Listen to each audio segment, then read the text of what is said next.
반도체 장비 GUI 프로그램 2주차 강의 시작하겠습니다.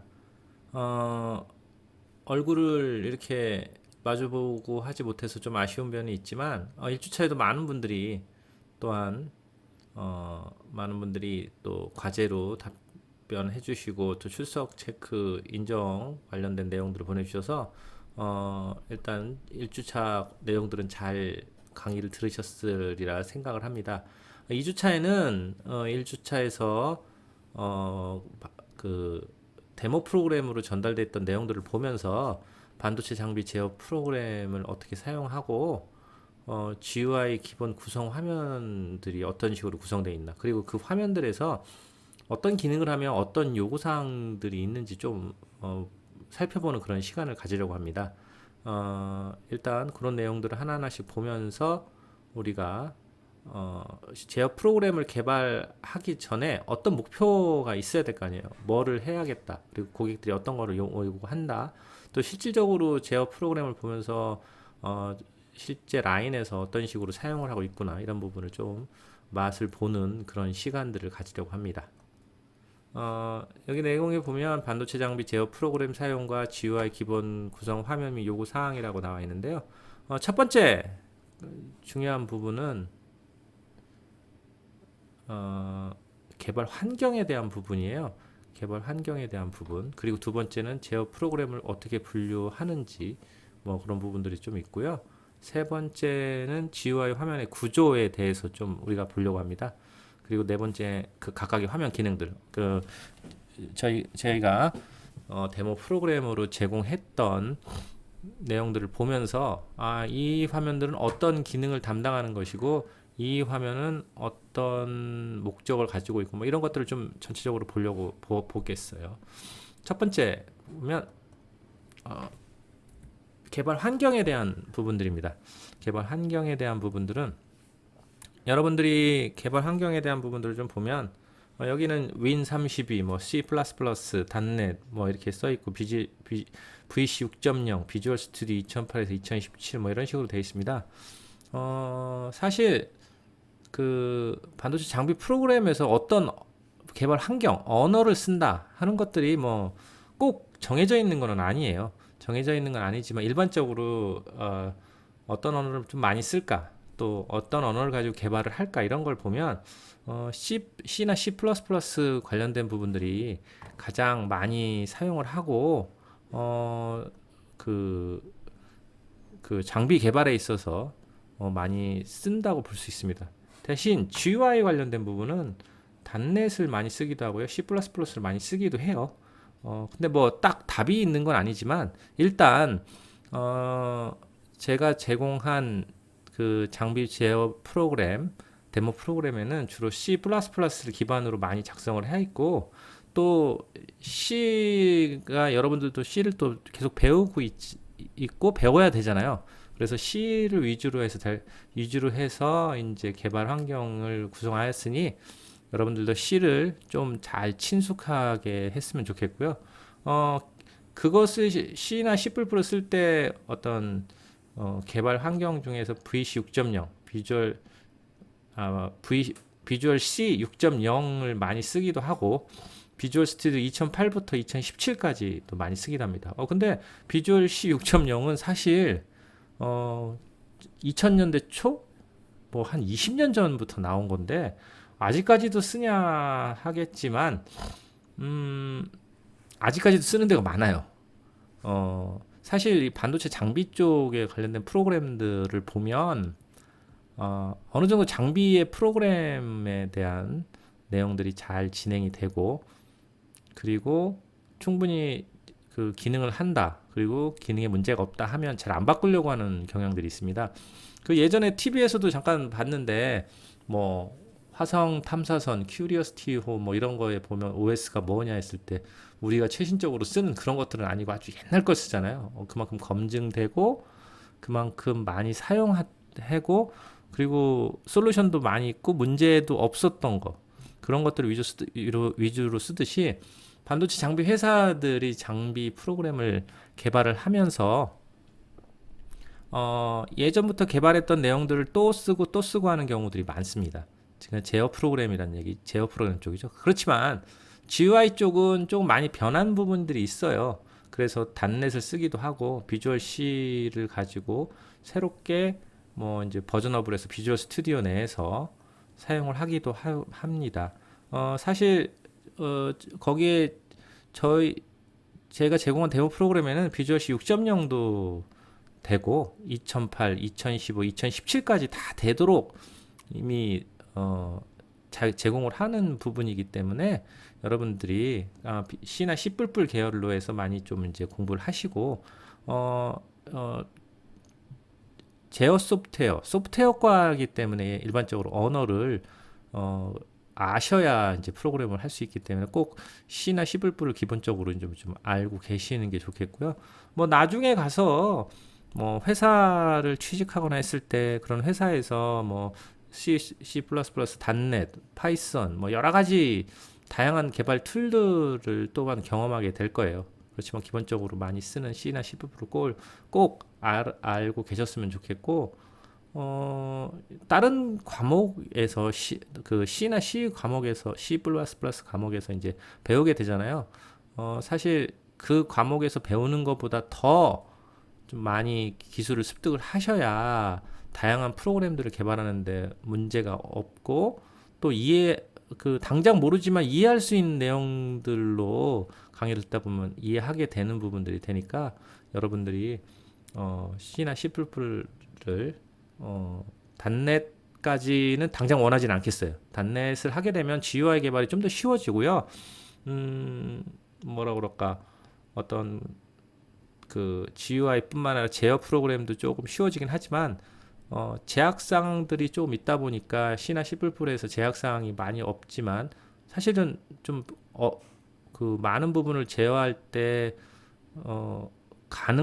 가능하게 프로그램을 할 수 있는 게 C나 C++이기 때문에 여러분들이 C나 C++를 많이 일단 공부하셨으면 좋겠습니다. 제가 가끔 가다가 C나 C++에 대해서 얼마나 공부를 하고 있는지 또 그 부분에 있어서 얼마나 습득하고 있는지 또 숙제를 낼 수도 있어요.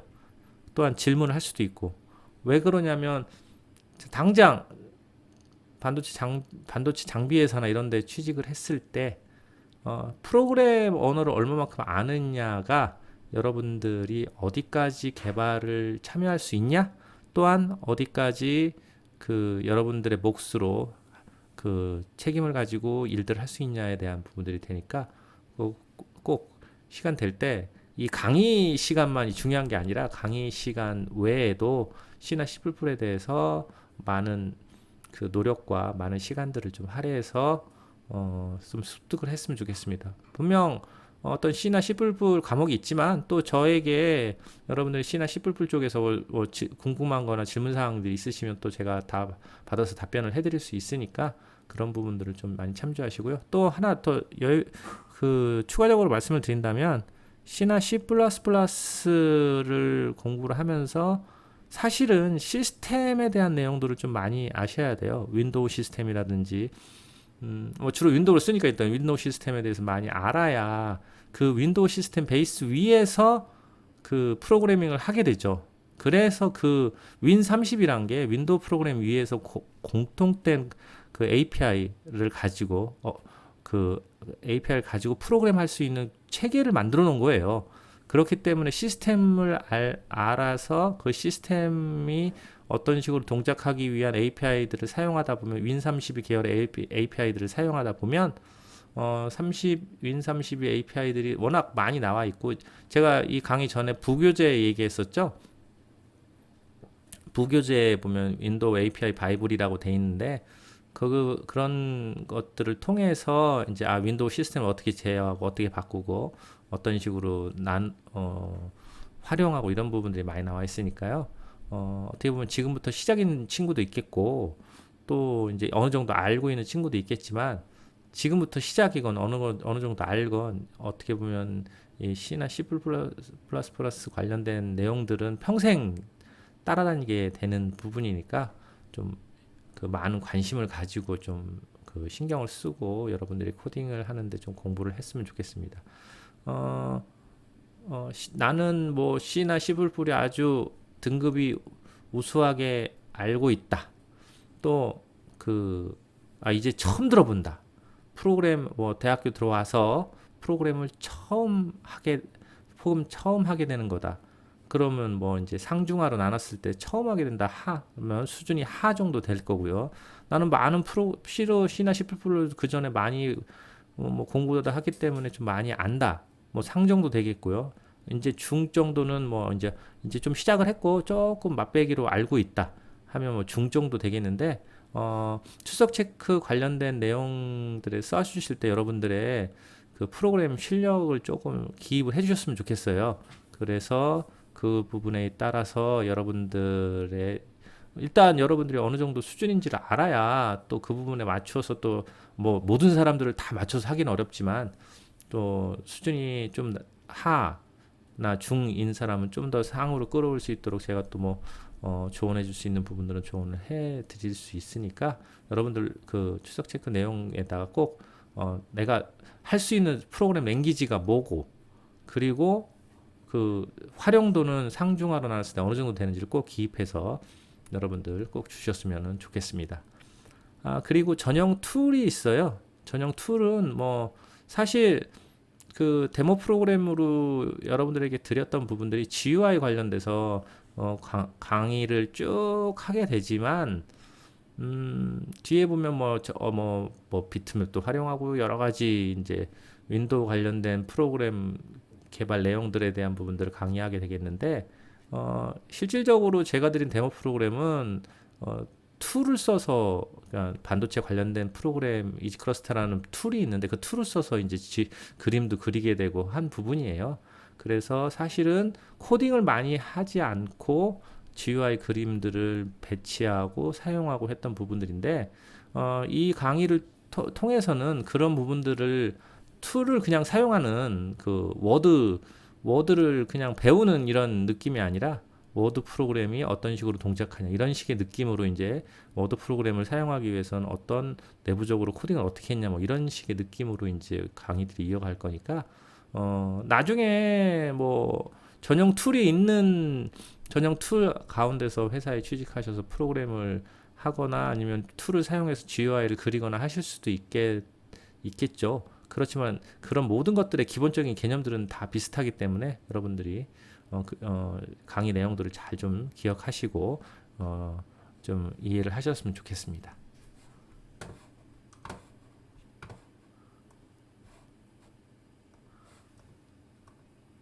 제어 프로그램 분류가 있어요. 일단 프로그램을 하게 되면 사실 반도체 장비 GUI 프로그램이라는 과목이 돼서 이제 제가 강의를 하게 되지만 반도체 장비를 제어하는 부분이 빠질 수는 없어요. 그래서 반도체 장비에 관련돼서 제어 프로그램들 어떻게 분류했나를 조금 나눠봤어요. 첫 번째 구조적인 그림을 보면 여러분들이 조금 이해할 수 있도록 그림을 좀 그려봤습니다. 여기에 보면 사실 사용자란 부분들이 있는데, 장비 우리가 보통 지난 시간에 잠깐 봤지만 반도체 장비들이 반도체 라인에 아니면은 그 반도체 장비를 만드는 공장에서 반도체 장비를 테스트하겠죠. 그렇다면 두 부분으로 테스트를 하게 돼요. 호스트 쪽에 연결돼서 테스트를 하게 될 수도 있고요. 사용자가 직접 GUI 화면을 통해서 테스트를 하게 될 수도 있고 사용을 하게 될 수도 있어요. 사용자는 GUI 프로그램과 연동돼서 이제 사용을 하겠죠. GUI 프로그램과 연동돼서. 그리고 호스트는 자동화 프로그램과 연동돼서 이제 어떤 명령을 주고받으며 그리고 상황들을 파악하고 그리고 어떤 명령을 주고 그런 식의 이제 일들을 하게 될 겁니다. GUI 프로그램은 여기서 중요한 부분이 GUI 프로그램은 실질적으로 I/O에 관련된 부분을 서로 간에 이렇게 액세스를 하면서 실질적으로 GUI 프로그램의 I/O를 바꾸기도 하고 I/O를 모니터링해서 사용자가 화면이나 이런 데에서 I/O의 상태들 이렇게 보겠죠. 근데 이제 여기 가운데 장비 제어 프로그램이 있어요. 사실은 이게 가장 중요한 부분인데, 장비 제어 프로그램은 사실 I/O들을 계속 액세스해서 어떤 시퀀스를 만들고 뭐 어떤 동작을 하게 되고 그리고 그런 동작들에 대한 내용들을 다 담고 있겠죠. 이런 부분들을 GUI 프로그램이 콜을 함으로써 장비의 어느 그 내용들을 수행한다든지, 그리고 자동화 프로그램도 또 호스트로부터 명령을 받아서 장비 제어 쪽의 프로그램에 연결해서 어떤 장비를 운영하게 되는데, 장비 제어 프로그램들은 사실 그 반도체 장비 GUI 프로그램 말고 반도체 장비 제어 프로그램 쪽에서 다시 배워야 될 내용들이 좀 많아요. 많지만 일단 뭐 대충 이런 게 있구나만 알아주시고, 이 반도체 장비 제어 프로그램에 IO라든지 IO와 연결된 이런 부분들, 그리고 이 IO가 장비하고 연결돼서 실질적인 장비들을 움직이게 되죠. 장비들을 움직이게 되는데, 이 장비들이 어떻게 움직이냐 하는 부분은 나중에 기회 된다면 반도체 장비 제어 프로그램 쪽에서 이제 좀 자세하게 좀 다루게 될 예정인데, 가끔가다 이제 반도체 장비 GUI 프로그램을 하면서 제가 또 그냥 얘기를 할 수도 있는데, 이해가 안 가시면 뭐 질문을 다시 해주세요. 그럼 자꾸 제가 반도체 장비 제어 프로그램 쪽에 관련된 내용들을 여러분들이 어느 정도 알고 있다는 생각으로 자꾸 말을 할 수 있으니, 여러분들이 질문들이나 이런 부분들을 서슴지 않고 얘기를 해주셔야 제가 또 이런 부분들은 장비 제어 프로그램에서 어떤 식으로 담당하거나 이런 것들을 말씀을 드릴 수 있습니다. 일단 제어 프로그램은 크게 GUI 프로그램, 자동화 프로그램, 장비 제어 프로그램 이렇게 나눌 수 있어요. 그렇다면 실질적으로 반도체 장비 회사에 취직을 하게 되거나 반도체 장비 회사에서 어떤 엔지니어들을 필요로 하냐, 사실 장비 제어 프로그램 플러스 GUI 프로그램 할 수 있는 엔지니어, 이렇게 하나의 엔지니어를 요구할 때가 일반적으로 많고요. 또 하나는 자동화 프로그램 엔지니어만 따로 요구할 때가 많아요. 이런 식으로 해서 자동화 프로그램은 결국 장비 제어 프로그램들을 연동하게 되는 거죠. 여기도 GUI가 조금 있을 수는 있겠지만, 자동화 프로그램에 관련된 부분들을 따로 이제 두어서 이렇게 따로 분리를 해서 어떤 엔지니어들을 뽑기도 합니다. 자동화 프로그램에 관련된 부분은 장비 제어 쪽에서 좀 더 제가 자세하게 설명을 해드릴 수는 있는데, 자동화 프로그램에 관련돼서 뭐 자세하게 설명을 해드릴 수 있는데, 그것도 좀 만만치 않은 내용이에요. 내용들이 많고, 그리고 장비 제어 프로그램 또한 장비 제어 프로그램만 설명을 하더라도 한 학기 금방 갑니다. 자동화 프로그램을 따로 할 수 있을지는 사실 모르겠는데, 사실 회사에서 요구하는 것들은 이런 엔지니어, 이런 부분을 원하는 엔지니어, 또 이런 부분을 원하는 엔지니어 따로 있어요. 사실 이걸 전부 다 할 수 있는 엔지니어는 극히 드물다고 볼 수 있습니다. 뭐 할 수야 있겠지만 많지는 않고, 이 정도 다 할 수 있으면 반도체 장비 관련된 회사 어디나 취직할 수 있는 뭐 그런 실력이 될 수 있는 학생이라고 볼 수 있겠어요. 일단 이렇게 GUI 프로그램, 자동화 프로그램, 장비 제어 프로그램 세 부분으로 좀 나눠서 좀 봤고요.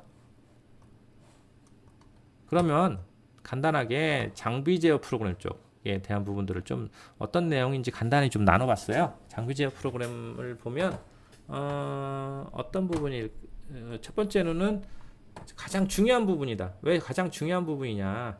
뭐 아까도 말씀드렸지만 IO를 통해서 장비를 제어하는, 전체적인 장비가 돌아가게 하는 가장 중요한 부분입니다.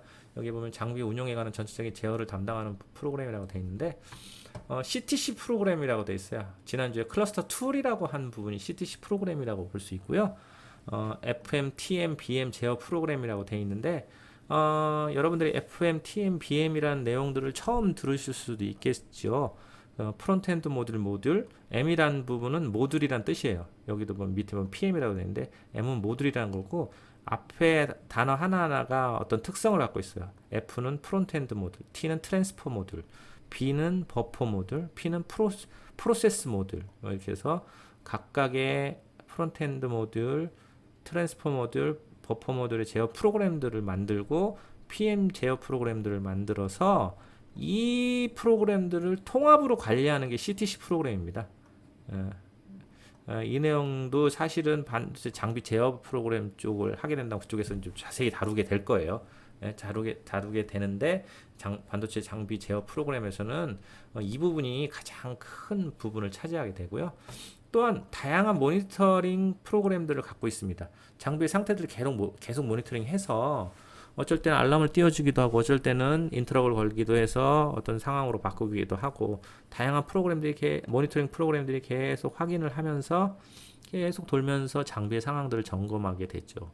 뭐 사실 하드웨어적으로도 모니터링을 계속해서 상황을 점검하기도 하지만 하드웨어적으로 그런 기능이 없는 경우 다양한 모니터링 프로그램들이 장비 상태들을 그, 그 모니터링하고 또 제어하고 변화시키는 일들을 또 감당하게 됩니다. 사실 장비 제어 프로그램에서는 크게 이런 내용들이 다양하게 존재합니다. 만약에 PM 제어 프로그램, PM 프로세스 모듈이라고 하는데 프로세스 모듈에서 하는 일들을 좀 더 또 이렇게 나눠보면 여러 어떤 경우가 있냐면 뭐 공정 프로그램, 뭐 가스 컨트롤 프로그램, 뭐 온도 제어 프로그램, 또 뭐가 있을까요? 모터 업다운 뭐 프로그램 뭐 이런 식으로 또 여러 가지가 이 해당하는 모드에 관련된 기능들을 또한 세분화해서 또 기능을 나타나기도 하는데 그것까지 또 얘기하려면 좀 시간이 길고 일단은 간단하게 이렇게만 말씀을 드리겠습니다. 세 번째로는 장비의 동작에 대한 실제 기능을 담당한다 이렇게 되어 있는데 이건 뭐 아까 앞에서 얘기한 거와 동일한 얘기죠. 장비 제어 프로그램이 장비 동작을 하기도 하고 장비를 변화시키기도 하고 이런 부분들을 다 담당을 하게 되는데 실질적으로 이것은 장비 제어 프로그램은 이걸 하기 위해서는 IO란 것들을 다 세분화해서 IO라는 것으로 관리를 하게 되는데 IO를 쉽게 얘기하면 IO를 라이팅하고 IO를 리딩해서 상태를 보고 새로운 또 IO를 라이팅하고 리딩과 라이팅의 반복이 사실은 장비 제어 프로그램에서 가장 크게 하는 부분이에요. IO란 부분. 그럼 IO를 정의를 어떻게 잘 하느냐에 따라서 IO에 대한 부분들을 쓰기도 하고 읽기도 하고 어떤 동작에 대한 목적 동작이 있을 때 그런 부분을 감당하게 됩니다. 그 중에서 좀 미리 가면은 GUI 프로그램에서는 주로 장비 제어 프로그램의 어떤 단위 동작을 수행하기도 하고 또한 IO에 관련된 부분들을 모니터링 하는 부분들이 포함되어 있겠죠. 자, 4번 보면 자동화 프로그램이나 GUI 프로그램에 문제가 있더라도 장비 제어 프로그램은 분리되어 계속적으로 동작해야 된다. 사실 4번이 가장 중요합니다. 자동화 프로그램 없어도 돼요. 장비 돌릴 때. GUI 프로그램 뭐 간단하게 뭐 있기는 하겠지만 뭐 동작을 시키기 위해서 일단 장비를 뭐 웨이퍼 트랜스퍼하거나 프로세스라거나 이런 식의 동작들이 있을 때 그냥 메시지를 던져갖고 수행시켜서 테스트를 할 수 있어요. 근데 막 장비가 테스트 중에서 장비 제어 프로그램이 죽으면 장비가 그 사이에서 멈추게 되고 현재 상황에 대한 모니터링을 뭐 할 수 없게 되는 상황이 되기 때문에 자동화 프로그램에 GUI 프로그램에 문제가 있어도 장비 제어 프로그램은 분리돼서 계속적으로 동작해야 된다는 그런 말씀을 추가적으로 좀 드리겠습니다. 자동화 프로그램에 대한 이야기를 좀 해보죠. 자동화 프로그램은 호스트와 연결을 통해 장비를 제어하는 프로그램이에요. 호스트와의 연결, 호스트 쪽에서 어떤 명령을 내리고 호스트에서 어떤 내용을 요청할 때 자동화 프로그램은 그런 내용들을 받아서 장비 제어 프로그램에 명령을 주든지 제어를 하게 되는 부분을 감당하거나 아니면 자동화 프로그램은 2번에 보면 호스트에 요청했던 IO 상태를 바꾸거나 IO 상태를 모니터링하거나 장비 제어 프로그램을 제어하는 등의 기능을 담당하는 부분이 되겠습니다. 아까 그림에서 본 거와 그 내용을 다시 써놓은 거니까요. 그리고 3번은 호스트와 연결이 되지 않거나 자동화 프로그램이 존재하지 않더라도 장비 운용을 할 수 있어야 된다. 이 말은 뭐 아까 앞에서도 얘기했지만 자동화 프로그램은 완전히 독립적으로 따로 떨어져 있다고 보셔도 돼요. 장비 제어 프로그램 중에서 자동화 프로그램은 이렇게 뭐 레고의 블럭처럼 꼈다 뺐다 할 수 있는 그런 부분이라고 볼 수 있는데 자동화 프로그램이 없더라도 장비는 계속 돌아가고 장비 본연의 일들을 할 수 있는 장비 제어 프로그램 쪽에서 할 수 있도록 구성이 되어 있어야 된다는 얘기입니다.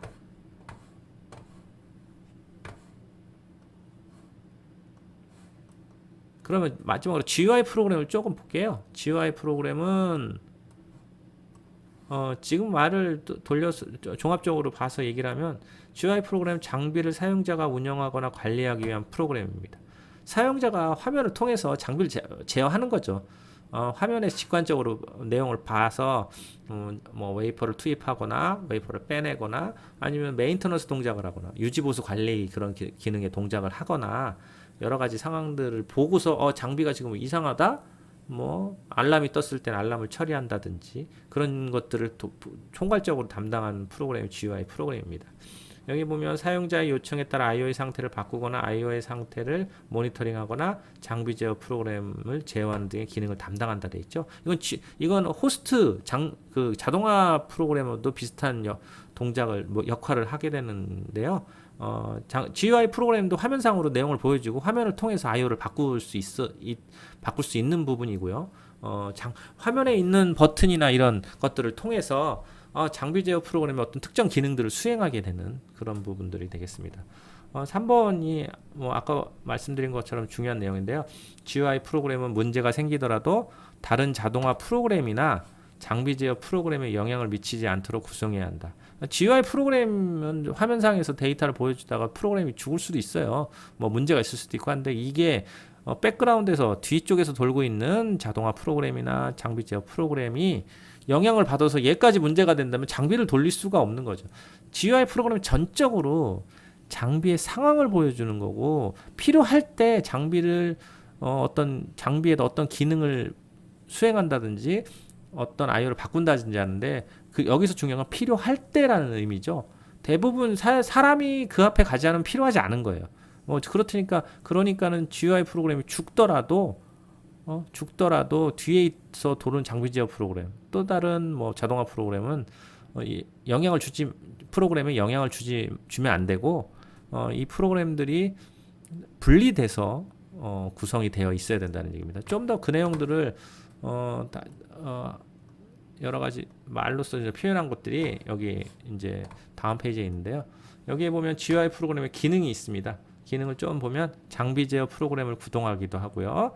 그 다음에 IO 제어 및 상태를 모니터링하기도 하고요. 이건 뭐 화면으로 다 보여주는 게 있죠. 화면을 통해서 장비 제어 프로그램 구동하는 거고 화면에서 IO를 제어 또는 상태를 모니터링할 수 있어야 되고 로그 파일 생성 및 조회 분석 장비에서 여러 가지 로그 파일이 나오는데 그 로그 파일들이 어떤 식의 몇 년, 몇 월, 며칠 뭐 어떤 식으로 로그가 있었나 뭐 서치도 해보고 여러 가지 기능도 조회도 분석하고 이런 내용들을 담당해야 됩니다. 여기서 보면 로그 파일에 대한 내용들이 다양해요. 나중에 좀 더 보겠지만 로그 파일들이 어떤 로그 파일들이 필요한가. 사실 답이 있다 이건 아닙니다. 답이 있다는 건 아니지만 장비 운영을 위해서는 이런 로그 파일들이 생성돼서 나중에 확인을 해야 된다. 뭐 이런 식의 내용들을 좀 더 보겠습니다. 그 다음에 알람 상태 보기 및 처리. 알람이 떴을 때 GUI 화면을 통해서 알람에 대한 리커버리 액션들을 보고 리커버리 액션 중에서 어떤 기능들을 사용자가 처리를 할 것인지 이런 내용들에 대한 부분들이 되어 있는데요.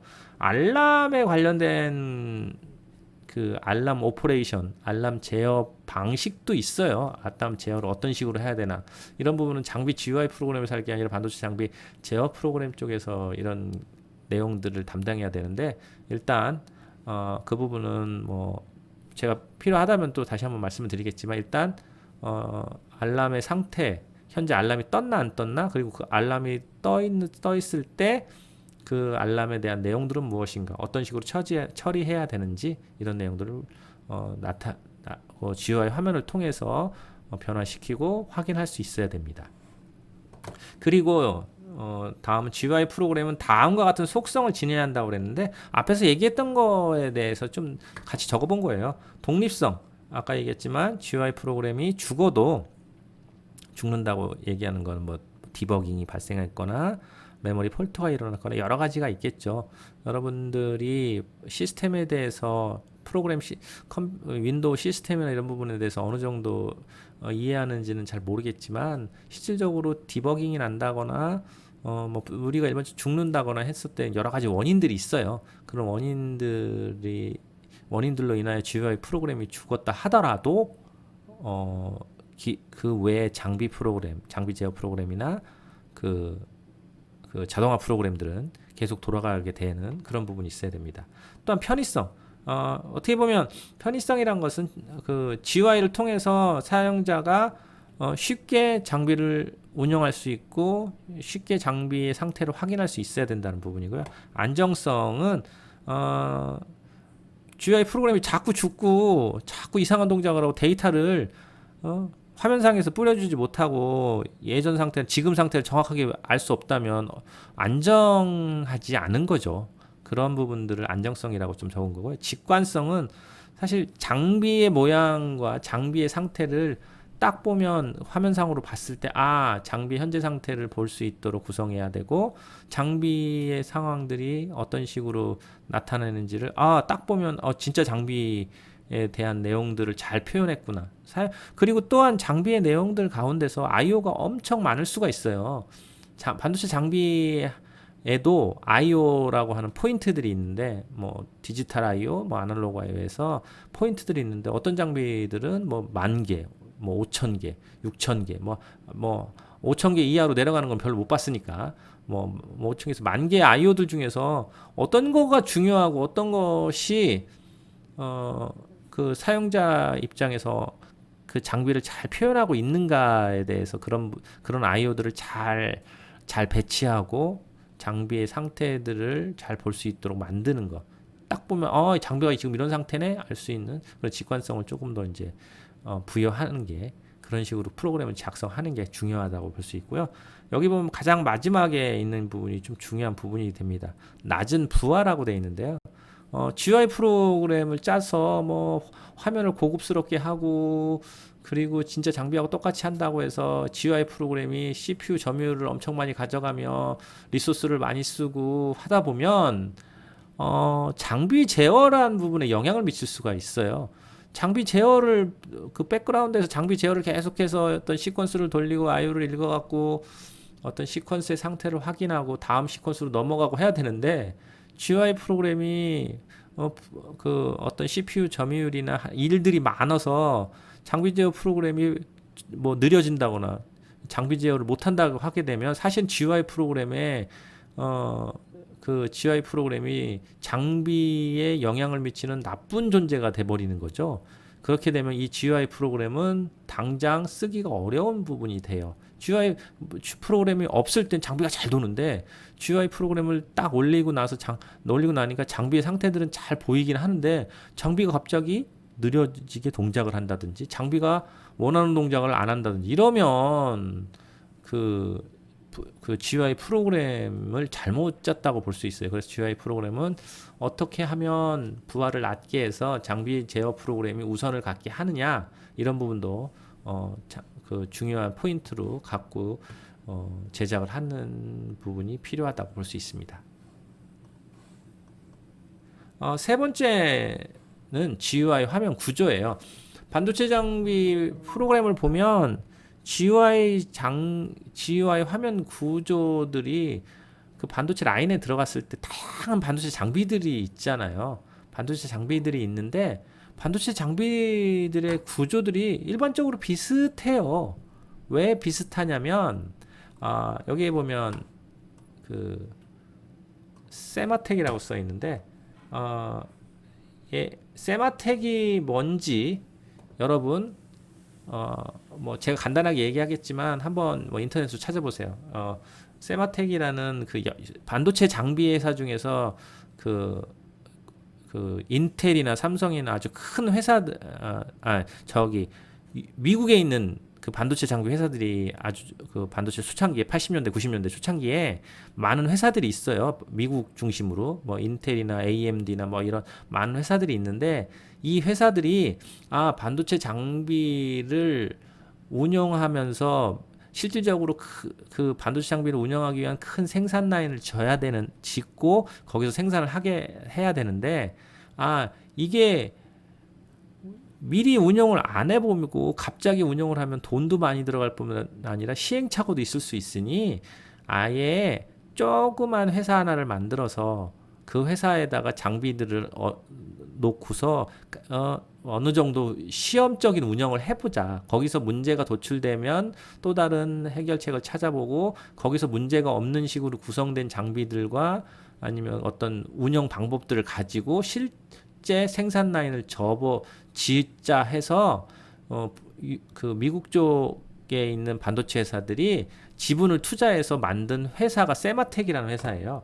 세마텍이라는 회사가 있는데 제가 지금 이름을 좀 기억이 안 나는데 여러분 인터넷 찾아서 꼭 출석 인증 체크 거기 내용에다 꼭 적어주세요. 세마텍이 그 앞에 이름들이 있는데 그 이름들에 대해서 좀 내용 좀 한번 확인해 보시고요. 이 세마텍에서 반도체 장비 여러 회사들의 장비들을 사서 미리 돌려보고 하는 와중에 세마텍에서 세마텍 가이드라인이라고 어떤 지침서 같은 것을 만들었는데 그 지침서에 반도체 장비 프로그램은 이런 특성이 있었으면 좋겠다. 뭐냐면은 맨 위에 상태 영역이란 것이 있고 그 다음에 메인 영역, 메인 메뉴 영역, 그 메인 메뉴 영역을 누르면 그거에 대한 서브 메뉴 영역이 나타나고 서브 메뉴 영역에 있는 어떤 버튼을 누르면 화면 표시 영역에 그 실제 화면이 표시되기를 원하는 이런 구조를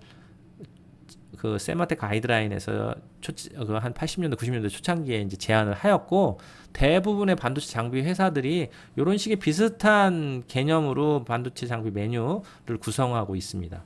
그 상태 영역은 좀 이따가 이제 하나씩 볼 텐데 상태 영역 말고 여기 보면 메인 메뉴 영역, 서브 메뉴 영역, 화면 표시 영역은 서로 연동돼서 이제 하나의 화면 표시 영역을 만들어내는 관계가 있습니다.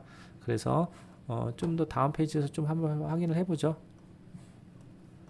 여기 보면 상태 영역, 먼저 상태 영역부터 보면 상태 영역은 주로 항상 보여줄 내용을 표시해요. 그러니까 상태 영역이 상단에 주로 있는데 상단에서 항상 보여주죠.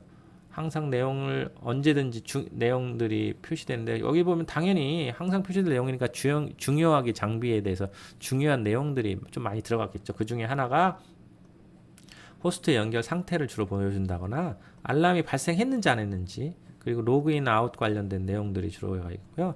경우에 따라서 모듈의 연결 상태 등을 표시하는 그런 표시 등들도 같이 달려 있습니다. 꼭 이렇게만 써라 이건 아니에요. 이 장비에서 중요하게 생각하는 거 항상 보여질 내용들에 대한 부분들이 주로 상태 영역이 주로 상단에 이제 주로 위치하게 되는데 상단에 위치된 그 상태 영역에 이런 내용들이 표시됩니다. 그리고 추가적으로 지정된 화면 표시 영역으로 바로 보여질 수 있는 특정 버튼을 사용하기도 합니다.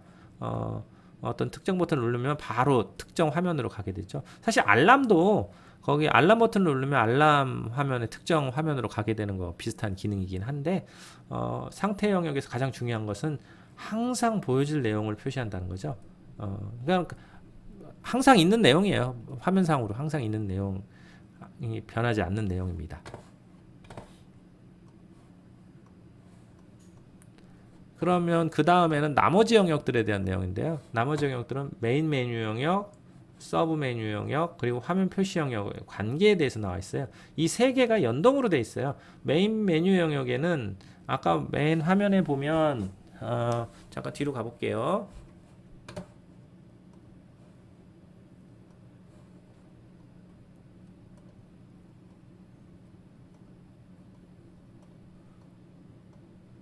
여기 보면 메인 메뉴 영역에 여기에 보면 이런 메인 메뉴 오퍼레이터란 메인 메뉴가 있고 오퍼레이터를 눌렀을 때 오퍼레이터 관련된 메뉴들이 여기에 이제 몇 개가 될지 모르겠지만 서브 메뉴 영역에 서브 메뉴가 나타나고 서브 메뉴 영역에 어떤 버튼을 클릭했을 때 그거에 관련된 화면들이 이 가운데 화면 표시 영역에 나타나는 거죠. 네. 근데 추가적으로 메인 메뉴 영역에 예를 들어서 여기 컴피그라고 뜨면 컴피그에 관련된 서브 메뉴 영역들이 이렇게 나타날 거예요. 서브 메뉴 영역에 보면 뭐 장비 제어 파라미터 그 다음에 시뮬레이션 파라미터 두 개가 있다고 치는데 사실 추가적으로 여기에 모듈을 선택할 수 있도록 할 수도 있어요. 왜 그러냐면 그런 처음에 버튼이 그 장비 파라미터라고 돼 있는데 이거는 어느 장비냐 PM1이냐 PM2냐 PM3냐 PM4냐 이런 장비를 선택하도록 하는 추가적인 버튼이 서브 메뉴 영역에 같이 나와서 어쩔 때는 메인 메뉴에 서브 메뉴 영역을 누르면 바로 화면 표시가 되기도 하고, 어쩔 때는 메인 메뉴 영역에 서브 메뉴 영역과 옆에 뭐 위치가 꼭 정해진 건 아니죠. 옆에 어떤 모듈을 선택해서 뭐 PM 아니냐, TM이냐, FM이냐 이런 모듈을 선택해서 그 모듈을 선택함으로 인한 내용들이 보여지는 거죠.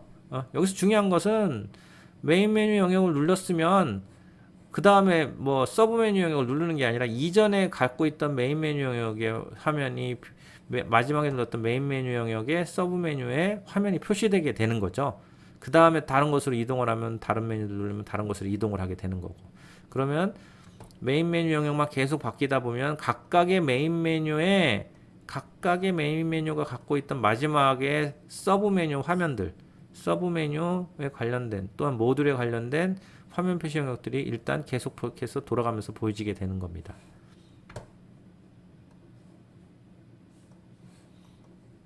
그래서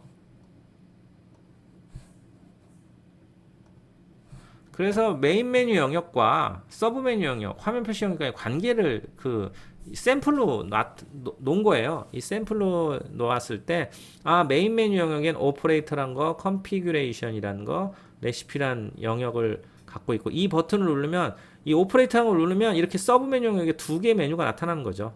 그래서 메인을 눌렀을 때 메인 제어 화면이 나타나고, 트랜스퍼를 눌렀을 땐 웨이퍼 모듈별 이송 관련 화면이 나타나고, 컨피규레이션을 눌렀을 땐 당연히 컨피규레이션의 서브 메뉴 영역이 이렇게 두 개가 나타나겠죠.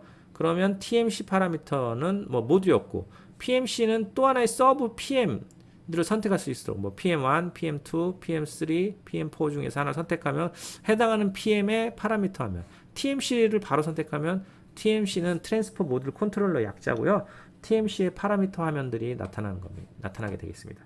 레시피에 관련된 내용들이 있는데, 레시피란 것은 여러분들이 이거 레시피란 내용들을 워낙 많이 들었죠. 요즘 뭐 음식 방송 프로그램 보면 레시피 하는데, 반도체 장비 프로그램에서도 레시피란 말을 많이 써요.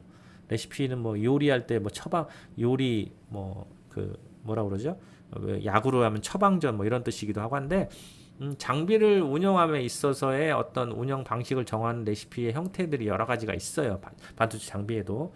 그건 나중에 시간 기회 될 때 제가 좀 더 얘기해 드릴 텐데, 레시피의 종류도 여기서 간단히 보면 란 레시피, 클러스터 레시피, 프로세스 레시피 뭐 이런 종류들로 많이 나타나긴 하는데, 일단 여기는 메인 메뉴 영역과 서브 메뉴 영역, 화면 표시 영역과의 관계만을 나타내는 거기 때문에 그 내용을 중심으로 봤을 때 레시피를 선택하면 란 레시피냐, 클러스터 레시피냐, 프로세스 레시피냐를 선택할 수 있는 서브 메뉴 영역들이 나타나고, 각각의 영역들의 란 레시피 화면, 클러스터 레시피 화면이 나타나고, 프로세스를 선택했을 땐 모듈들을 또 선택할 수 있는 1, 2, 3, 4 뭐 몇 개가 될 수 있을지 모르겠지만 그거에 따라서 어떤 PM의 프로세스 레시피 화면을 보여주는 그런 형식이 되겠습니다. 그리고 추가적으로 이해하는 모듈을 선택했을 때 모듈별 관리 모드에서의 화면 예라고 되어 있는데, 직접 모듈을 클릭해서 어떤 모듈을 클릭해서 그 모듈의 내용들만 모아놓은 거예요. 내가 만약에 PM 안건만 보고 싶다 하면 PM 안의 모듈을 클릭했을 때 PM1의 내용들을 쭉 모아서 PM 안의 화면들을 보여주는 거죠. 만약에 PM1을 선택했다 그러면 여기가 PM1이 돼서 PM1이 메인 메뉴 영역으로 나타나겠고요. 그거에 대한 서브 메뉴가 이렇게 보여지게 될 겁니다. 그래서 프로세스를 누르면 PM1의 프로세스 화면, 레시피를 누르면 PM1의 프로세스 레시피 화면, 매뉴얼을 누르면 PM1의 매뉴얼 동작 관련 화면, 파라미터를 누르면 PM1의 파라미터 화면, 이런 식으로 되겠죠. 역시 이 부분은 이쪽과 이쪽의 것들과 화면의 내용들을 모듈별로 PM별로 정의해 놓은 거예요. 그래서 여기에서는 위쪽에서는 나중에 모듈을 선택할 수 있게 되지만, 여기서는 이미 모듈을 선택하고 그 서브 메뉴에서 메뉴를 선택했기 때문에 이 모듈을 선택하는 쪽은 필요가 없게 되는 부분이 됩니다. 간단한 예를 좀 봤는데요. 여러분들 이번 주 과제 중에 하나가 현재 데모 프로그램을 제가 드렸어요. 데모 프로그램에 요 도표를 만들어 오는 거예요. 요 도표를 완성시켜서 오시는 겁니다. 메인 메뉴 영역은 어떤 게 있고, 레시피 메인 메뉴 영역은 어떤 종류들이 쭉쭉쭉쭉 몇 가지가 있고 그 메인 메뉴를 눌렀을 때 서브 메뉴는 어떤 게 있고 그리고 서브 메뉴들에 대해서 어떨 때는 그냥 곧바로 화면 표시 영역이 나타나기도 하지만 어떤 모듈을 선택했을 때 그 모듈에 대한 어떤 화면들이 있는지 제가 프로그램에 대한 내용들을 보면서 간단하게 설명을 하면서 제 설명을 들으시면 이 내용들을 정리하는데 크게 문제는 없을 거예요. 왜 그러냐면 설명 안에 다 이 내용들을 다 설명을 하게 될 겁니다. 그래서 여러분들이 다음 숙제에 다음 과제죠. 과제에 이 내용들을 싹 정리해서 데모 프로그램의 내용들이 화면 메인 메뉴 영역, 서브 메뉴 영역, 화면 표시 영역을 관계를 어떤 식으로 갖고 있는지를 이 내용들을 정리해서 꼭 제출해 주십시오. 그리고 GUI 화면 구조 중에서 또 주의 깊게 살펴볼 내용들은 입력 장치에 관련된 부분이에요. 마우스나 터치 패널을 주로 사용을 합니다. 반도체 장비 라인은 마우스를 사용한다, 또 터치 패널을 사용한다 하겠지만 실질적으로 장비를 운영하는 데 있어서 운영 쪽에 메인터넌스 엔지니어들은 장비 뒤쪽에서 마우스를 사용해서 제어하기도 하지만 앞쪽에서는 터치 패널을 주로 사용해요. 터치 패널을 사용할 때 터치 패널은 어떻게 제어할까? 제어할 필요 하나도 없습니다. 터치 패널 회사에서 다 만들어 갖고 USB에 꼽아서 딱 주면 그 터치 패널 딱 누르면 프로그램이 마우스 왼쪽 버튼 누른 거하고 똑같은 식으로 이벤트가 가요. 윈도우에 메시지가 간다는 거죠. 근데 여기서 이제 문제가 생기는 게 그거예요. 마우스는 여러 가지 동작을 갖고 있어요. 왼쪽을 클릭한다든지 오른쪽을 클릭한다든지 꾹 누른 상태에서 드래그를 쫙 한다든지 드래그를 해서 또 놓는다든지 여러 가지 마우스로 가지고 손가락 두 개를 가지고 여러 가지를 할 수 있지만 터치 패널은 그렇게 할 수가 없거든요. 그냥 누르기만 한다든지 똥 누르고 끌기 현재 일반적인 산업용 터치 패널들은 누른 상태에서 드래그를 하기가 어려워요. 그리고 또 반도체 라인에서는 일반적인 오퍼레이터 장비 운영자들이 장갑을 끼고 있기 때문에 이렇게 터치 패널 상에서 마우스를 끌어서 쭉 당겨서 이렇게 한다든지 이런 걸 하기 어려워요. 그래서 주로 손가락으로 터치를 누르는 식으로 띡 누르고 또 띄고 누르고 이런 식의 동작들이 많이 하게 되고 실질적으로 터치 패널로 하는 동작들은 마우스에서 왼쪽 클릭하는 거와 똑같은 기능을 하게 됩니다. 그렇다면 프로그램을 한 사람이 마우스의 다양한 기능들을 써서 프로그래밍을 했으면 실질적으로 반도체 장비를 쓸 때는 마우스의 왼쪽 버튼만 클릭하는 동작밖에 하기가 어려운데 필요 없는 기능들을 많이 만들거나 메인터넌스용으로만 쓸 수 있도록 마우스를 사용할 때 메인터넌스 영역에서 마우스를 사용할 수 있다고 했죠. 주로 그렇게 사용한다고 했는데 그쪽에서만 사용할 수 있도록 프로그램을 만든 거기 때문에 실질적으로 장비를 운영하는 사람들이 불편할 수 있어요. 그래서 터치 패널을 사용할 때는 입력창의 크기 또한 터치 패널의 사용에 문제가 없도록 조정하여서 사용을 하게 되는 게 첫 번째고요. 터치 패널을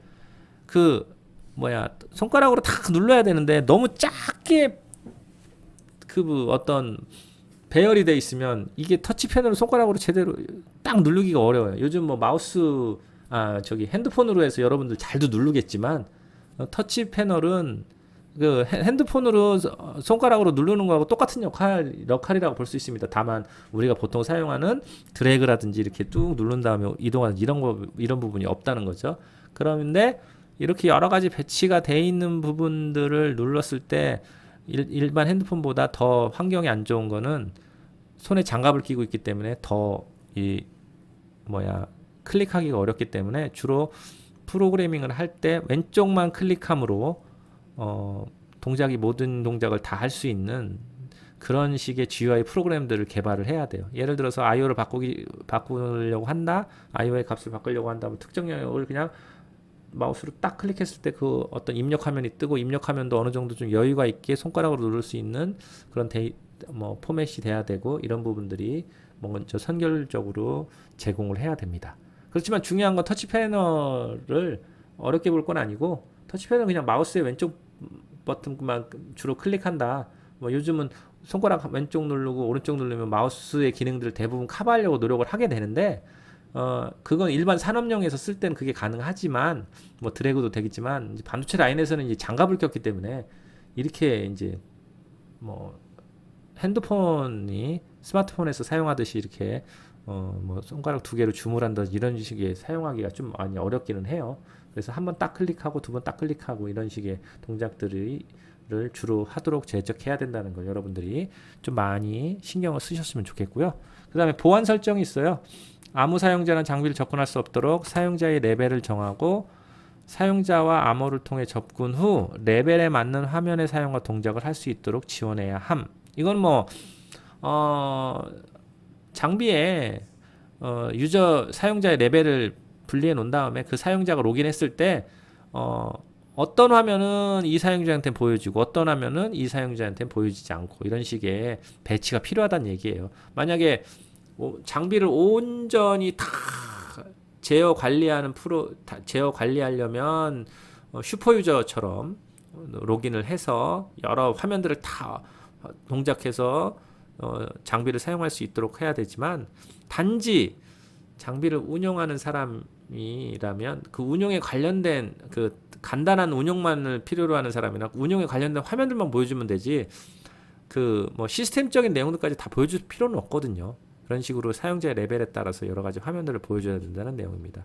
또한 기타 사용하는 파일들의 내용들도 일반적인 접근으로는 내용을 파악할 수 없도록 사용하기도 한다. 이 말은 뭐냐면 제가 장비 데모 프로그램 여러분들한테 드렸는데 그 프로그램에 폴더 계속 쫓아가면은 대부분 내용들이 텍스트 파일이나 뭐 그림 파일이나 이렇게 해서 다 어느 정도 볼 수 있습니다. 어떤 정의했거나 어떤 레시피 내용도 조금만 분석하면 뭐 알 수 있는 부분이 되고요. 로그 파일들도 거기 보면 로그 파일들 많이 있어요. 로그 파일들 보면은 그냥 텍스트 파일로 돼 있어서 로그 파일들을 그냥 다 볼 수 있지만 경우에 따라서는 이 로그 파일이라든지 뭐 이런 파일들이 일반적으로 봤을 땐 접근을 못 하도록 그 요구를 하기도 합니다. 이 데모 프로그램에도 그런 기능이 있지만 현재 그런 기능이 세팅이 안 돼 있어서 일반적으로 보여줄 수 있도록만 되어 있는데요. 그런 이유는 뭐냐면은 반도체 생산 라인에서 보안이란 이슈들이 커요. 파일들을 통째로 갖고 복사해서 갖고 나가면 사실 뭐 반도체 라인 정문에서 뭐 어떤 USB나 이런 거 들고 나가기도 어렵긴 하지만 그런 내용들을 그냥 복사해서 갖고 나가면 장비에 대한 어떤 데이터라든지 공정 데이터라든지 여러 가지 운영 데이터라든지 이런 부분들을 갖고 갔을 때 그런 문제들이 생길 수 있기 때문에 아예 반도체 장비 안에는 일반적으로 파일을 갖고 가도 그 파일의 내용들을 밖에서 갖고 갔을 때 잘 알아볼 수 없도록 해야 되는 그런 요구사항들도 있다는 것을 여러분들이 아셔서 나중에 그런 암호화를 어떻게 할까, 사실은 암호화에 대한 내용들에 대한 부분인데 그 부분들을 어떻게 할까 하는 부분도 나중에 한번 검토해 보도록 하겠습니다.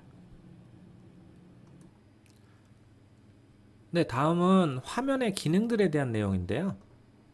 이 내용은 화면의 기능들은 장비 제어 데모 프로그램을 통해서 한번 좀 이따가 다시 하나하나씩 설명을 할 거예요. 그 설명을 보고 그 아까 제가 좀 과제 하나 드렸죠. 그 과제 내용들을 좀 잘 채워 주셨으면 좋겠습니다. 그리고 오늘 강의에 대한 질문들을 여러분들이 좀 올려주셨으면 해요. 대면 강의 때는 여러분이 직접 강의를 들으니까는 그때마다 필요한 질문들이 있으면 질문들을 해주시면 되는데 비대면 강의 시에는 좀 그게 어렵죠. 질문하기도 어렵고 지금 지난주에 검토한 내용들을 보면 여러분들 출석 체크 관련된 내용들로 그 자료들을 좀 봤는데 잘 이해를 하고 있는지 안 하고 있는지에 대해서 제가 좀 잘 모르겠어요. 그런 부분들이 좀 있어서 여러분들이 강의를 듣고 질문 있으면 저에게 메일로 좀 보내주세요. 그래서 제가 개인별로 메일로 답변을 드릴 거고, 그리고 그 여러 가지 질문들이 있으면 그 질문 가운데 다른 사람들과 같이 공유했으면 좋겠다 하는 것은 강의 시작 전에 같이 공유가 필요한 내용은 설명을 드리는 시간을 전체적으로 이제 같이 제가 이제 이런 질문들 여러분들이 그 관심을 가질 수 있겠구나 하는 부분들은 제가 설명을 드리는 시간을 갖도록 하겠습니다.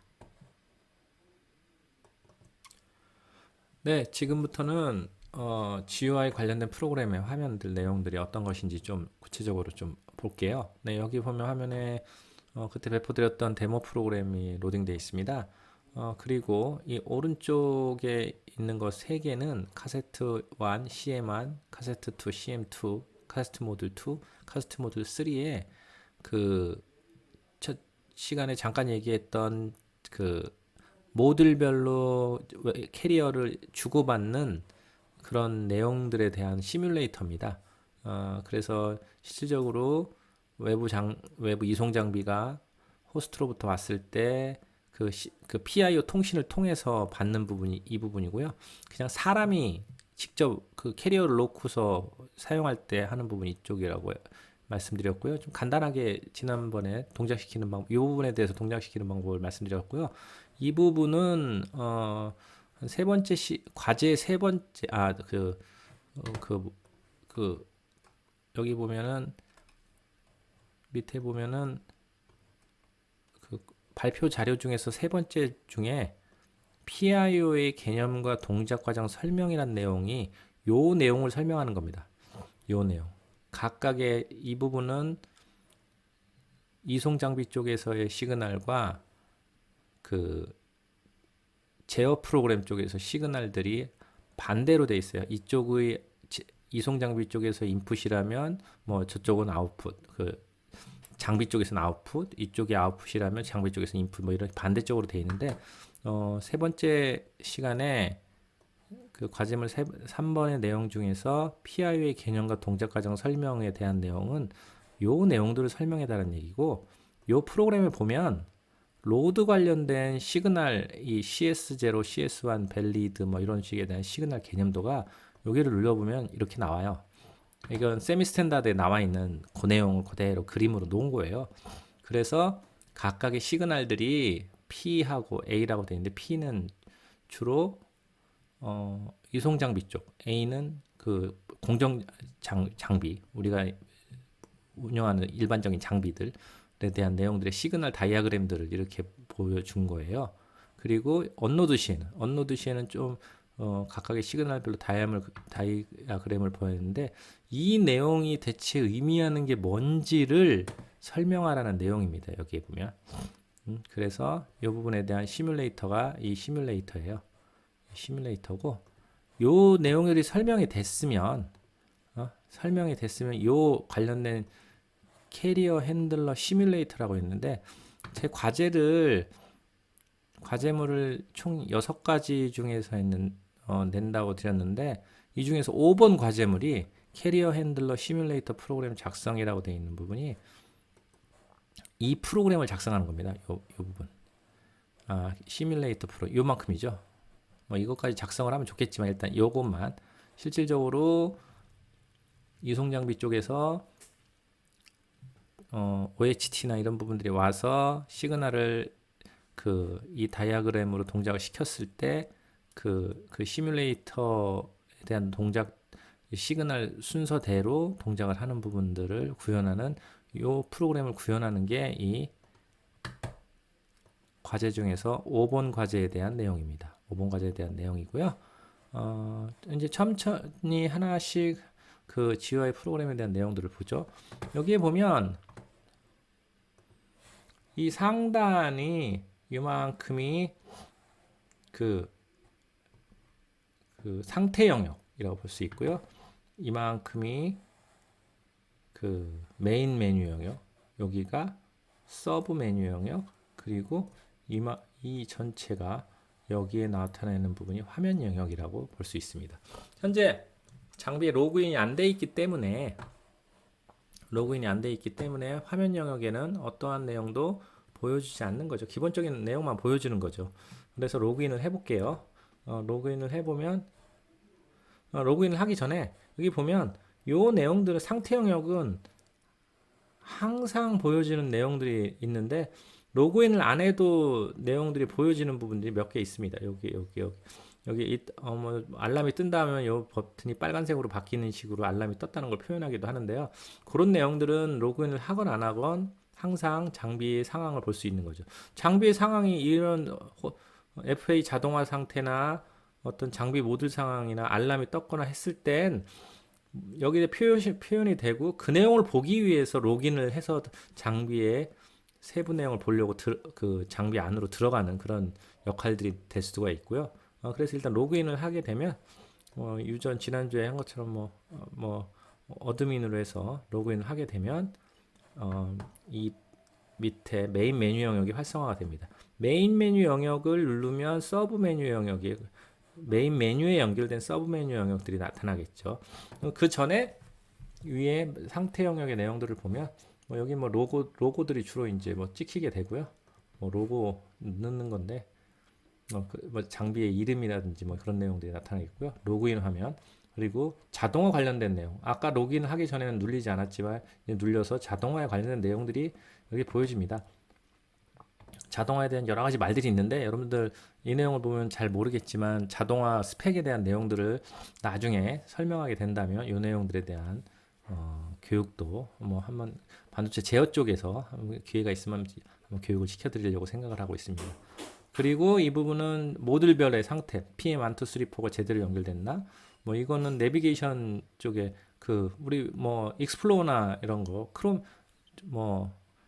크롬이나 이런 익스플로어에서 이전하면 홈 화면 그리고 즐겨찾기 내용들 이렇게 추가적으로 있는 거고요. 이 부분은 누르면 부저를 끄고 알람 부저나 일반 레드 부저 엠버 부저 이렇게 되어 있는데 부저를 끄는 것입니다. 이거 뭐냐면 반도체 장비 쪽에서는 부저나 시그널 타워 같은 것을 제어해서 어떤 상황이 됐을 때 알려주게 돼요. 주위에 있는 사람들이라든지 알려주게 되는데 만약에 부저 같은 게 소리가 너무 크면 어떤 장비에 문제가 되면 알람 부저가 울리게 돼서 소리가 삐삐삐 계속 나게 되죠. 그럴 때 이제 이걸 눌러서 일단 부저를 끄고 난 다음에 장비 조치가 들어가는 그런 부저를 컨트롤하는 그런 내용이고요. 이 부분은 알람 페이지입니다. 어떤 알람들이 떠 있는지 지금 한동안 알람도 없으니까 이제 내용이 아무것도 안 나오겠지만 알람이 떴을 때는 어떤 알람이 떠 있는지 이런 내용들을 보게 됩니다. 이 부분이 주로 이 상태 영역에서 나타나는 영역이요. 추가적으로 현재 날짜 시간이 계속 되는 거죠. 날짜 시간이 별로 중요하지 않은 것 같은데도 상당히 중요합니다. 왜냐하면 시간이 계속 가고 있구나, 장비 정상 상태로 돌아가는가 보다 이렇게 알 수 있고요. 날짜를 보고서 현재 시스템이 정상적인 날짜 가운데 돌아가고 있는 것들 다시 한번 확인할 수 있는 부분이 되기도 합니다. 그렇다면 이제 상태 영역에 관련된 부분들은 이 정도로 마치고요. 그 다음에 두 번째로는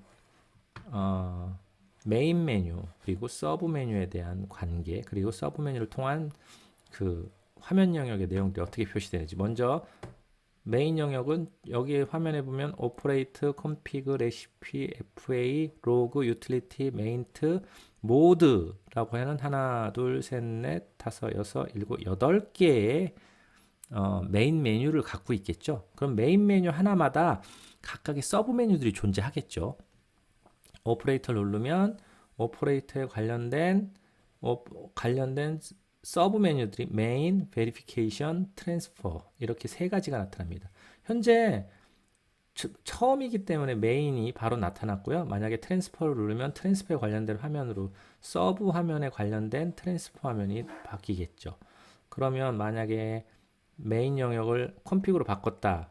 그러면은 컴피그는 TMC, PM, 스케줄러는 클러스터 툴의 동작을 관리하는 이름이기도 한데요. 그런 세 가지의 서브 메뉴들이 나타나고 TMC 파라미터에 대해서 모듈을 선택할 수 있습니다. FEM이냐, TMC냐. 아까 설명해서 모듈에 대한 내용들도 좀 얘기를 했었죠. 그래서 FEM 모듈을 TMC 둘 중에 하나에 대해서 TMC 파라미터라는 데서 이렇게 두 개가 변화돼서 볼 수 있습니다.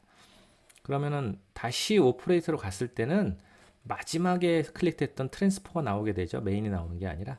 네. 그리고 다시 베리피케이션, 메인 이 화면들이 계속 이어지게 되는 거고요. 컴피그는 TMC 파라미터에서 아까 마지막에 선택했던 TMC가 보여지게 되고요. FEM 보여지고 PM 쪽에 관련돼서는 여러 가지 PM들 중에 2, 3, 4 지금 화면이 안 바뀌는 게 아니라 바뀌는데 내용이 똑같아서 지금 바뀌지 않는 것처럼 보이지만 화면이 바뀌고 있는 내용입니다. 그 다음에 스케줄러는 이게 클러스터 툴의 정보이기 때문에 이거는 그냥 스킵하고 넘어가겠습니다. 그 다음에 레시피에 관련돼서는 란 레시피, 그리고 클러스터 레시피, 그리고 프로세스 레시피. 프로세스 레시피는 각각의 PM별로 PM1, 2, 3, 4별로 이렇게 각각의 프로세스 레시피가 나눠져 있고요. 레시피 그룹은 그룹을 이렇게 지을 수 있어요. 지금 보면은 각각의 런 밑에 그룹 밑에 이제 서브 파일들이 이렇게 보여지고 란 레시피면 란 레시피의 내용들을 가지고 이렇게 보여지게 되는 거죠. 여러분들이 그 과제를 제가 여기에 보면은 발표 자료를 넣었는데 첫 번째는 다음 시간에 해올게 반도체 장비 제어 프로그램 가까이 화면의 설명과 목적이라고 됐죠. 간단히 설명을 드리는데 여러분들이 란 레시피가 뭔지 클러스터 레시피가 뭔지 여러분들이 화면을 보고 여러분들이 아는 한도에서 한번 적어서 좀 한번 설명을 해주세요. 그래서 그 내용을 가지고 제가 다음에 또 기회 되면 다시 설명을 드리려고 하는데 란 레시피는 랏이라고 웨이퍼 1번부터 카세트 하나에 클러스터 레시피들을 선택할 수 있는 거고요. 클러스터 레시피는 이 클러스터 레시피가 어느 챔버로 가게 되는지 PM1, 2, 3, 4 또는 이라는 거 OR가 있고 AND가 있는데 그런 그 프로세스 레시피들을 선택하는 겁니다. 이 부분은 동작을 해보시면 레시피들을 다양하게 선언할 수 있구나. 이렇게 셀렉트 레시피 하게 되면 60으로 바뀌었죠. 그런데 이 오더가 있어요. 1번 오더에 4개의 챔버들이 선택되어 있는데 1번 오더는 하나의 오더는 이 4개 중에서 한 개만 선택이 되는 거예요. 그 다음에 같은 오더에 있을 때는 그 중에서 하나의 챔버만 가게 되고 또 다른 오더가 밑에 또 추가되면 여기서 인서트를 해서 뒤에다가 맨 뒤에다가 이렇게 추가되면은 첫 번째 오더에서 1, 2, 3, 4 중에 하나가 가고 두 번째 오더에서 1, 2, 3, 4 중에 하나가 가는 이런 식의 이 1번 오더, 2번 오더로 이어가는 걸 시리얼라이즈라고 하고요. 1번 오더 안에서 1, 2, 3, 4 중에서 하나만 가는 걸 패럴렐이라고 보통 얘기를 하는데 그런 클러스터 레시피가 이런 두 가지 개념으로 레시피를 선택할 수 있고요. 여기 보면 메인 레시피, 포스트 레시피, 프리 레시피 있죠? 이건 뭐냐면 자, 웨이퍼가 TM 로봇이 여기 있다고 쳤을 때 보시죠. TM 로봇이 웨이퍼를 집어서 그 다음에 PM에다 넣죠. 그 다음에 이 안에서 공정을 하게 될 거예요. 이 공정을 하게 되는 거를 메인 레시피라고 합니다. 그런데 웨이퍼를 집어서 넣기 전에 웨이퍼가 안 들어갔을 때 공정을 하는 거를 프리 레시피라고 해요. 그럼 프리 레시피가 끝나고 나면 어떻게 돼요? 그때 웨이퍼를 넣어서 메인 레시피로 공정을 하겠죠. 그럼 메인 레시피 공정이 끝나고 빼냈어요. 빼냈으면 여기 웨이퍼가 없죠. 웨이퍼가 없는 상황에서 공정을 하는 것을 포스트 레시피라고 합니다. 웨이퍼마다 어느 챔버에 메인, 프리, 포스트를 지정할 수 있습니다. 여기서 중요한 건 웨이퍼가 들어가서 공정하는 건 메인 레시피밖에 없다는 거죠. 네? 프리는 앞단, 포스트는 뒷단에서 하게 되는 거죠. 웨이퍼가 들어가기 전에 하는 게 프리, 웨이퍼를 공정을 끝나고 나온 다음에 빈 공간에 공정을 하는 것을 포스트. 그러면 웨이퍼가 없는데도 공정을 하게 된다. 일반적으로 우리는 공정이란 것을 웨이퍼에다 어떤 상태를 만들기 위해서 하게 되지만 웨이퍼가 없는데도 공정을 하게 되는 경우는 다양해요. 챔버의 컨디셔닝을 맞춘다든지 아니면 챔버의 클리닝을 한다든지 아니면 뭐 여러 가지 경우 테스트를 해본다든지 여러 가지 경우가 있는데 그런 부분들은 뭐 나중에 기회 되면 더 자세히 하겠지만 일단 프리 레시피, 포스트 레시피, 메인 레시피로 구성이 되어 있다는 거. 이 클러스터 레시피는 그런 식으로 여러분들이 좀 알으셨으면 좋겠고요. 그 다음에 프로세스 레시피 진짜 프로세스 내용이에요. 이게 만약에 PM안의 테스트 타임 030이라는 것은 뭐 어떤 식으로 뭐 첫 번째 스텝, 두 번째 스텝, 세 번째 스텝에서 뭐 현재 스텝 타임밖에 없지만 여기 뒤에 이제 여러 가지 내용들이 들어갈 수 있습니다. 그 장비의 공정에 맞게 뭐 온도, 가스, 압력, 뭐 다른 여러 가지들이 나타날 수 있는데 일단 샘플로만 되어 있기 때문에 여러분들이 그냥 시간만 있는 샘플이구나 이렇게 참조하시면 되고요. 그룹은 아까 얘기한 대로 이렇게 각각의 클러스터마다 이렇게 그룹들이 여러 개를 정리할 수 있다는 거고요. 레시피 스토리는 뭐냐면 레시피에 관련돼서 어떤 식으로 동작을 했는지 로그가 남는 거예요. 오늘 9월 1일 날 제가 이것을 동작을 해보고 있는데 9월 1일에 어떤 파일들을 열었는지 이렇게 쭉 이렇게 이제 로그로 남아 있는 부분이 되겠습니다. 그리고 이 내용들 란 레시피, 클러스터 레시피, 프로세스 레시피에 대한 파일 이름들을 따라가다 보면 란 레시피 안에서 클러스터 레시피를 선택할 수 있고요. 클러스터 레시피 안에서 이렇게 이게 다 프로세스 레시피인데 프로세스 레시피를 선택할 수 있어요. 이게 세 개가 상관관계가 있다는 것을 여러분들이 한번 손으로 이제 메모를 하시면서 한번 확인을 해보시면 좀 이해가 쉬울 걸로 생각이 듭니다. 그리고 FA 쪽은 자동화 프로그램이에요. 자동화 프로그램도 따로 독립적으로 동작한다고 했지만 GUI 쪽은 이 GUI에다 같이 연결돼서 해야 되기 때문에 일단 자동화 프로그램에 대한 GUI를 나타낸 건데요. 잠 매니저 스크린이라고 되어 있는데 이 부분은 나중에 자동화 관련된 스펙을 공부하게 되면 좀 더 구체적으로 설명이 될 수 있는 부분이고 지금은 생략하겠습니다. 그리고 자동화 프로그램에 대한 여러 가지 옵션 상황들을 정의하는 화면이고요. 온라인 로그가 가장 여러분들한테 뿐만 아니라 장비에서 가장 중요해요. 뭐냐면 온라인으로 로깅을 서로 간의 통신들을 호스트와 장비 사이에 어떤 통신들이 이루어졌나 뭐 하나를 눌러보면 현재 이런 식의 데이터들을 뭐 이게 보통 그 섹스잼 데이터라고 하는데 그 반도체 장비에서 쓰는 통신 프로토콜로 해서 메시지라고 합니다. 이거 뭐 스트림 펑션이라고 돼 있고 이렇게 분석을 한 내용인데 이런 내용들이 주고받는데 이런 내용들을 사실은 바이너리로 주고받아요. 이게 바이너리 보면 이런 011, 000000 막 이런 막 해서 데이터가 주고받는데 이 데이터의 의미들이 이런 거라는 거예요. 그래서 여기에 보면 어떤 데이터들을 주고받고 어떤 데이터가 많이 왔다 갔고 했던 통계들을 좀 더 보여주게 되는 부분이고요.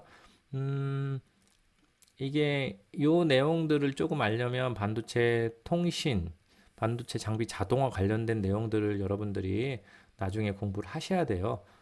아까 초반에 제가 프로그램의 세 가지를 얘기했죠.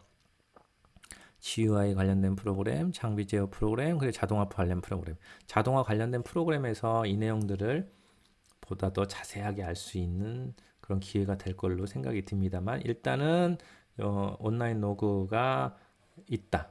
이런 부분들을 좀 확인해 보고요. PIO 로그 쪽 있어요. 지금 내용이 없는데 PIO 로그는 PIO가 패럴렐 IO 요거였죠. 요 IO들이 어떻게 바뀌었나 뭐 로딩할 때 언로딩할 때 IO의 상태들을 잘 로깅을 해놔서 캐리어가 제대로 로딩되고 언로딩되었는지를 나중에 확인하기 위한 그런 화면입니다. 여기에 보면 온라인 로그에서 어떤 파일을 선택을 하면 파일의 내용들이 이렇게 보여지는 거죠. 그것이 샘플이 그 프로그램에서 여기에 보면 아까 5번에 대해서는 캐리어 핸들러라고 말씀을 드렸고요. 여기에 4번이 장비의 동작 상태를 상단에 보여주며 장비가 동작 중이지 않을 때는 날짜별로 저장된 파일을 선택하여 읽어서 리스트 뷰에 보여주고 장비가 동작 중일 때는 파일을 선택할 수 없도록 하는 프로그램. 이런 식의 예를 보여주면 됩니다. 이렇게 해서 파일들 리스트가 쫙 나타나고요. 누르면 그 내용들이 보여지는데 안에 내용들은 꼭 이런 포맷이 아니어도 좋아요. 내용들을 그냥 볼 수만 있으면 좋겠고요. PIO 로그를 잠깐 보면 PIO도 지금은 파일이 없어서 이렇게 나오는 거지만 파일들이 쭉 있을 때 파일을 누르면 내용이 여기에 디스플레이 됩니다. 좀 더 로그 쪽에 가서 보면 메인 메뉴 영역에서 로그를 누르면 서브 영역에 이렇게 로그에 관련된 내용들이 많아요. 그 중에서 오퍼레이터 로그란 것을 보면 매일마다 어떤 오퍼레이팅을 했는지, 운영을 했는지에 나오는 거고요. 오퍼레이터 로그를 눌렀을 때 이런 내용들이 이렇게 보여지게 되는 거죠. 이렇게 지금 이 5번 과제가, 4번 과제가 이런 것을 의미해요. 여기다가 이제 어떤 동작 상태를 보여주고, 동작 상태가 동작 중이다 하면은 이걸 클릭을 못하게 하는 거죠. 동작 중이지 않을 때는 이걸 클릭을 해서 내용들이 이렇게 보여지게 되는 거고요. 내용들을 이렇게 보여줘서 어떤 내용들 동작들이 이루어졌는지를 확인하는 거죠. 8월 25일 날 제가 아마 여기서 랏에 대해서 시작을 했던 내용들이 나옵니다. 요 시간대에 랏을 돌렸다. 뭐 이런 내용들이고요. 실질적으로 요 시간대에만 장비를 사용했다는 거죠. 나머지는 사용을 안 했고 그런 내용들이 간단하게 보여주는 건데 이렇게 화면을 두 개까지는 아니더라도 리스트 뷰 요 한에다가 파일 뷰, 리스트 뷰에서 이걸 누르면 이 내용이 보여지고 이걸 누르면 이 내용이 보여지는 그리고 장비 동작 버튼 하나 뭐 이렇게 다양하게 버튼이 필요 없고 장비가 지금 동작 중이다 아니다 그런 내용들을 보여주는 버튼을 하나 상태를 나타내는 버튼이 하나 있는 그런 화면을 작성하라는 과제가 4번 과제입니다. 그 다음에 여기 보면은 로고에 관련된 여러 가지 서브 메뉴 자비 스토리가 있죠. 자비 스토리는 그 랏 단위로 카세트 단위로 동작을 시켰을 때 로깅이 나와 있는 거예요. 지금 1번 A4 돌았고 2번 A4 돌았고 3번 A4, 4번 A4, 5번 A4는 물음표라고 돼 있죠. 이건 돌다가 만 거예요. 왜 그러냐? 제가 4번까지 계속 돌리다가 프로그램을 그냥 다운 시켜서 지금 뒤에는 내용이 다 없는 내용입니다. 돌다가 말은 거예요. 그냥 웨이퍼가 이렇게 나와 있다가 그냥 죽은 거고요. 그 다음에 여기에 보면 각각의 PM별로 어느 PM에서 돌았는지 이거 1번 A4 PM1, 2번 A4 PM2, 3번 A4 PM3, 4번 A4 PM4, 5번 A4 PM1에 돌았는데 아마도 돌아오지 못했다 이런 의미가 될 겁니다. 1번 A4 보면 PM1에 대해서 PM1의 서머리 데이터들, 공정 데이터들이 이렇게 보여져요. 뭐 여기에 보면 뭐 언제 시작하고 폴더 위치는 어디고 PM의 아이디가 뭐고 각 스텝별로 시간들이 어떤 식으로 진행됐는지 자세하게 데이터를 보면 각 시간별로 뭐 스텝 타임, 가스 플로우 뭐 이런 내용들이 이렇게 변화되는 거고요. 그리고 뭐 간단하게 플로팅을 눌러보면 이 내용들을 플로팅으로 표시를 해서 현재 내용들의 각각의 가스들이 어떤 식으로 변화됐는지 그리고 뭐 포워드 리플렉트라는 게 있는데 나중에 이제 제가 좀 더 설명을 드릴게요. 뭐 압력, 위치 뭐 이런 부분들이 각각의 스텝 이름별로 어떤 식으로 변화가 되어 있는지를 이렇게 볼 수 있는 그래프가 나옵니다. 그 다음에 이 내용은 여기에 보면은 랏을 이렇게 컨트롤하는 내용이고요. 여기서 이제 오른쪽 버튼 왼쪽 버튼 더블 클릭하면 이렇게 MCC 차트라고 현재 웨이퍼가 어느 시간 동안에 어떻게 움직였는지 뭐 이런 부분들을 좀 더 볼 수 있어요. FM은 어떤 식으로 사용하고 있는지 PM은 요때 프로세스 PMR은 이렇게 프로세스 여기가 까만 부분이 들어오고 나가고 약간 쉬어 있죠. 아무것도 안 하고 있다가 들어오고 공정하고 뭐 나가고 뭐 이런 동작들이 반복되는 그런 차트들을 볼 수 있고요. 이게 이제 자비 스토리라고 보통 얘기하고 잠 매니저라고도 하고요. 그다음에 알람 스토리는 어떤 알람들이 떴는지 이전에 여기에 보면 예전에 이제 데모 프로그램으로 알람에 대한 내용들을 이렇게 심어놨어요. 제가 저장해놨어요. 그래서 그 내용들을 좀 보라고. 어떤 알람들이 포스트가 되고 클리어가 됐느냐, 어떤 식으로 리커버리가 됐느냐. 여기 보면 포스트, 클리어, 리커버리. 이 리커버리 이그노라고 리커버리를 했다. 뭐 이런 식의 내용들입니다. 해당하는 번호들이나 내용, 알람 이름, 레벨, 내용들 이렇게 표시가 되어 있고요. 알람에 대해서 어떤 식의 알람들이 주로 발생했는지 이렇게 보여줄 수 있는 내용들이 보입니다. 오퍼레이트 로그는 아까 잠깐 얘기했지만 장비에서 어떤 식의 운영들을 계속 하고 있는가. 지금 내용 보면 계속 뭘 눌렀기 때문에 시간별로 지금 요 내용들이 계속 업데이트 돼서 아까 지금까지 장비 동작시켰던 내용들이 계속 이렇게 나와 있습니다. 이렇게 나와 있고요. 뭘 눌렀고 뭐 이런 식의 내용들이 나와 있고요. 레시피 히스토리는 아까 잠깐 봤고요. 레시피를 어떤 식으로 어떤 식으로 동작을 했는지 8월 25일 날 9월 1일 날 어떤 식으로 했나. 온라인 로그도 아까 잠깐 봤고요. 온라인 로그의 데이터들이 어떤 게 있나, 어떤 식의 데이터를 통신을 했는지를 이렇게 이제 나타내는 거고요. PIO 로그도 아까 잠깐 봤습니다. 플로터는 그냥 그 모니터링을 강제적으로 플로팅을 하고 싶을 때 하는 내용이고요. PM한 특정 IO들을 등록하고 특정 IO들을 모니터링하고 이런 식의 어떤 동작을 하는 툴이라고 볼 수 있습니다. 유틸리티 쪽에 가면은 서브 메뉴로 다이렉트 IO, 유저, 인터럭 세 개가 있어요. 다이렉트 IO는 장비상에서 사용되는 모든 IO가 다 보입니다. 모든 IO들의 상태와 그 다음에 그 IO들을 제어하는 부분들, 제어해서 값을 바꾸거나 하는 부분들. 여기 서치 판넬이 있고요. 여기 아날로그 IO, 스트링 IO들 이렇게 되고 현재 값과 상태가 있는데 여기 색깔들이 좀 다른 게 있어요. 다른 것들은 억세스를 3초 이내 억세스한 건 요 색깔, 30초 정도 지난 억세스한 거, 1분 이상 지났던 거, 그리고 그 억세스가 여기 보면 색깔이 그냥 까만 것들은 억세스를 거의 시스템에서 하지 않는 거, 이런 것들로 볼 수 있는 부분입니다. 유저는 로그인 관련된 유저들을 그룹을 줘서 유저들을 등록하고 그 등록에 대한 암호들을 설정하는 그런 화면이고요. 인터럭은 여기가 셋포인트 인터럭이고 밸류 인터럭 영역인데요. 셋포인트 인터럭과 밸류 인터럭이라고 두 부분으로 인터럭을 나눠요. 일반적으로 인터럭은 하드웨어에서 주로 제어하지만 소프트웨어적으로도 인터럭을 설정할 수 있어야 됩니다. 셋포인트 인터럭은 어떤 IO를 막 변화시키려고 할 때, 바꾸려고 할 때 다른 조건들을 비교해서 조건들을 확인해서 그 조건이 맞아야만 그 IO를 변화시킬 수 있게 되는 거죠. 그렇다면 그 IO를 변화시킬 때 조건들을 검색했는데 그 조건이 안 맞아. 그럼 그 IO는 실질적으로 변화를 못 시키게 되는 상황이 되는 거죠. 예를 들어서 어떤 밸브를 열려고 하는데 다른 값이나 조건들이 맞아야지 밸브를 열 수 있다. 이런 식으로 될 때 그 밸브에다가 인터럭을 걸어서 그 조건들을 나열하는 거죠. 여기 보면은 간단히 얘기하면 이런 얘기예요. tm.raf 밸브란 것을 오픈하려고 할 때 요 컨디션이면 알람을 띄우라는 의미예요. 패스트 벤트 밸브란 게 클로즈가 아니거나 tm 러프 펌핑이란 게 온이 아니면 알람을 띄워라. 이런 식에 대해서 그럼 결국 이런 상태에서는 이걸 오픈할 수 없다는 거죠. 현재 장비의 상황들에서 빨간색으로 표시된 건 현재 할 수 없는 내용들이고 실질적으로 이 IO를 움직이려고 한다면 알람이 뜨게 된 요 상황 전제가 요 상황의 조건에 맞기 때문에 알람이 뜬다는 내용입니다. 그러고 밸류 인터럭은 항시 모니터링 하는 거예요. 계속 요 상황을 모니터링 하고 있다. 요 상황이 딱 되었다. 그러면 그거에 관련된 액션들을 동작시키는 거죠. 만약에 tm.raf drp 알람이라는 것이 온이 되었다. 알람이 떴다고 할 수 있죠. 알람이 떴을 때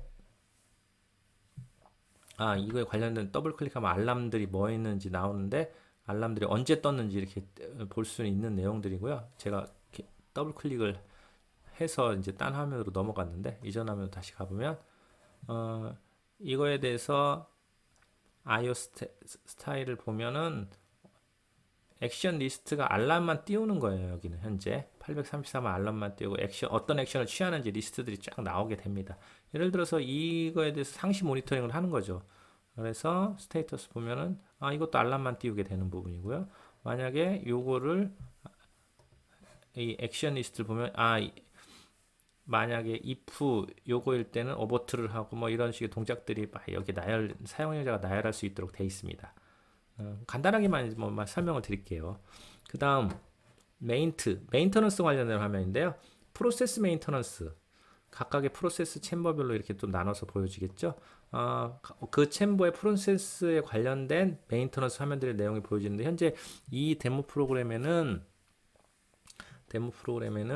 그 그 PM에 관련된 내용들이 빠져 있기 때문에 그 빈 화면으로만 나타납니다. 매뉴얼도 그렇고요. 근데 FEM과 TMC는 메인트 동작을 위한 화면들이 이렇게 표시가 되어 있습니다. 그리고 TMC 화면에 동작을 할 수 있는 내용들이 표시가 되어 있고요. 펌프 동작을 하게 할 수도 있고, 뭐 그게 PM은 현재 내용은 없고요. 쭉쭉 가보면 PM2, FM 뭐 이런 식으로 동작합니다. 리커버리는 웨이퍼가 진짜 있는지 없는지를 찾아내는 프로그램 화면이에요. 실질적으로 웨이퍼는 이렇게 I/O 상태로 챔버 위의 상태로 보여주지만 이런 센서가 있기도 하지만 센서가 없는 경우도 있거든요. 그거를 실질적으로 웨이퍼가 있는지 없는지 아니면 있게 표시를 해주든지 뭐 이런 식의 동작들을 하는 그런 프로그램입니다. 그리고 이거는 단위 동작, 뭐 픽 플레이스, 뭐 로봇의 단위 동작들을 하는 부분이고요.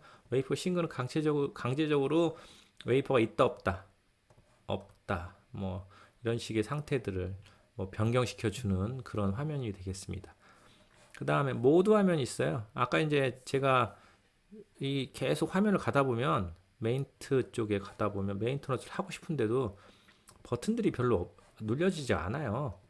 뭐 이런 뭐 버튼들이 다 이네이블이 안 돼 있고 디세이블 돼 있는데 이것도 나중에 뭐 기회 되면 말씀드리겠지만 모듈마다 컨디션 상태가 있어요. 그 상태들을 이니셜라이즈를 하고 스탠바이 상태로 바꾸고 뭐 이런 시나리오가 있는데 그런 시나리오들을 맞춰주는 거예요. 제가 데모 프로그램 시작할 때 시뮬레이션을 세팅하고 하라고 그런 거는 단지 진짜 그 IO들을 바꿔보려고 여기 보면 메인트에 가서 웨이퍼 싱크하면 요 내용들을 다 그 챔버에 있는 웨이퍼들을 다 바꿔보려고 하는 것들이 그 여기에 보면 이 웨이퍼를 뭐 2번이라고 세팅하면 여기 웨이퍼가 생기죠. 이렇게 생기는데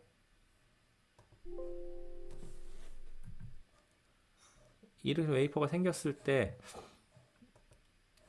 이 시뮬레이션을 돌리면 이 챔버들 다 웨이퍼를 없애는 동작이라고 했는데 처음에 할 때 이니셜라이즈를 해야 된다고 제가 말씀을 드렸었죠. 이니셜라이즈 하게 되면 이 버튼들이 다 이니셜라이즈가 된 상황으로 변형이 되고요. 그렇다면 현재는 이니셜라이즈가 완료됐기 때문에 스탠바이 상태로도 바꿀 수 있고 메인터넌스 가능한 상태, 장비의 메인터넌스를 할 수 있는 상태가 돼요. 그러면 스탠바이 상태로 바꾸면 뭐 어떤 스탠바이로 동작을 시킬 수 있는 상태가 되겠죠. 그런데 메인트 화면으로 다시 가볼게요.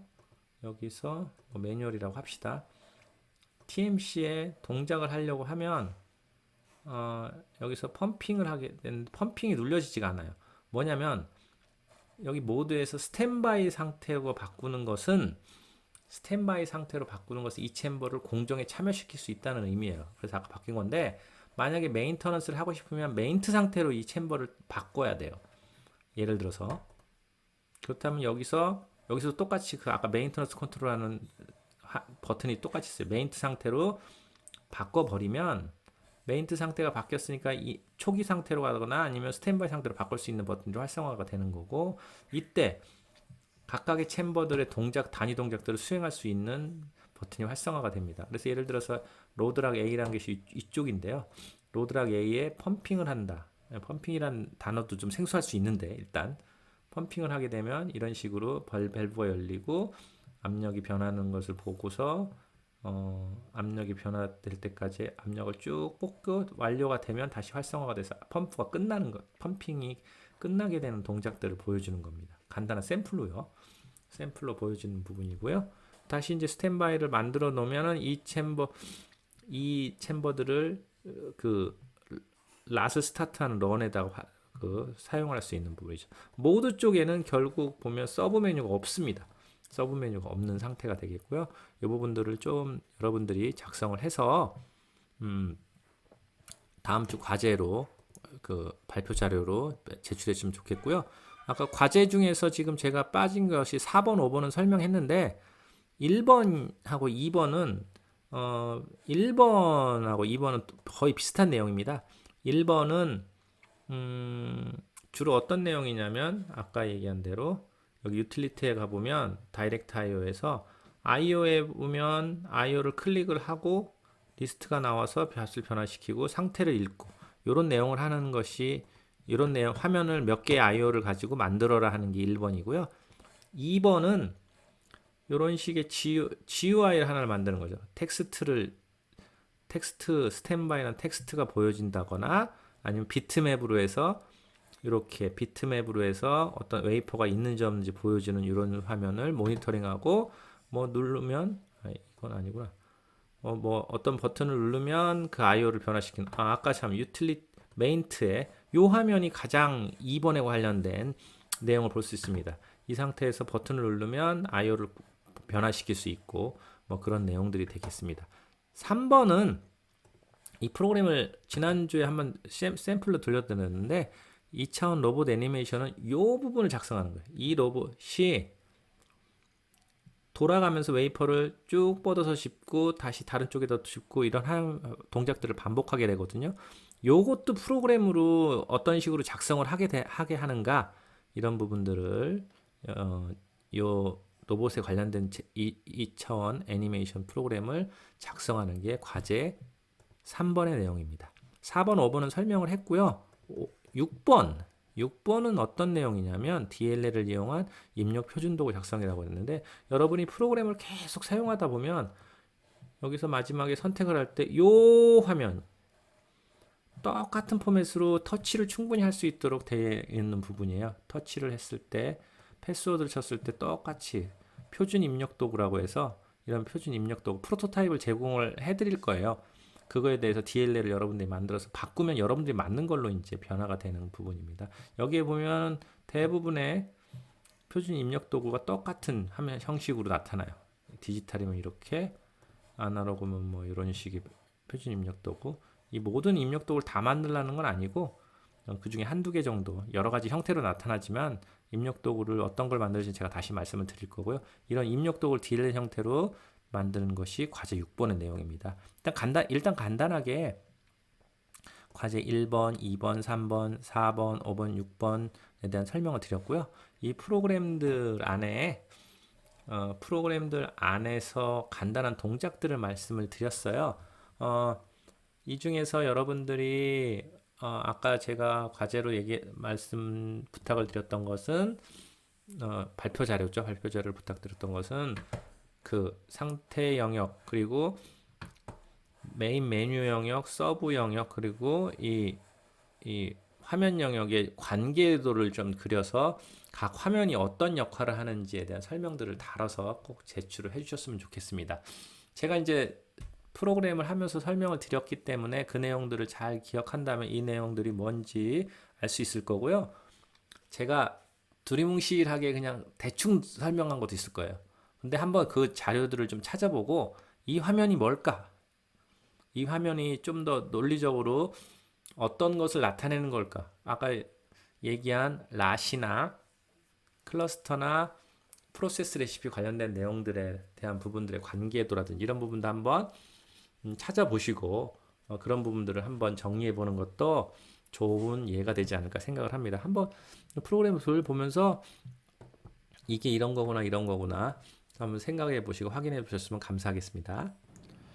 근데 사실 이 데모 프로그램에 대한 내용들 화면들 하나하나를 이렇게 짧게 설명하는 게 사실은 좀 어려워요. 불가능하지만 좀 짧은 내용으로 좀 설명을 드리고 여러분들이 좀 찾아보는 거를 제가 좀 원하기 때문에 그런 거예요. 이것도 해보고 저것도 해보고 뭐 알람도 띄워보고 하다 보면 알람이 뜰 수도 있어요. 어떻게 해서 알람이 띄었나 한번 찾아볼 뭘 했는지 한번 확인해 보고 화면들 내용들 하나가 어떤 내용인데 잘 모르겠다 하면 어떤 것들 잘 모르는 내용인지 좀 적어보고 이런 내용들을 여러분들이 좀 적극적으로 좀 하기를 좀 바라는 부분이고요. 또 하나 앞에 서두에서 말씀드렸던 내용들 중에서 가장 큰 것이 여러분이 C나 C++에 대해서 좀 이제 프로그램적 공부를 좀 하셔야 될 필요성이 있어요. 실질적으로 GUI가 됐건 자동화 프로그램이 됐건 그리고 장비 제어 프로그램이 됐건 그 C나 C++는 기본적으로 모든 회사에서 많이 쓰거든요.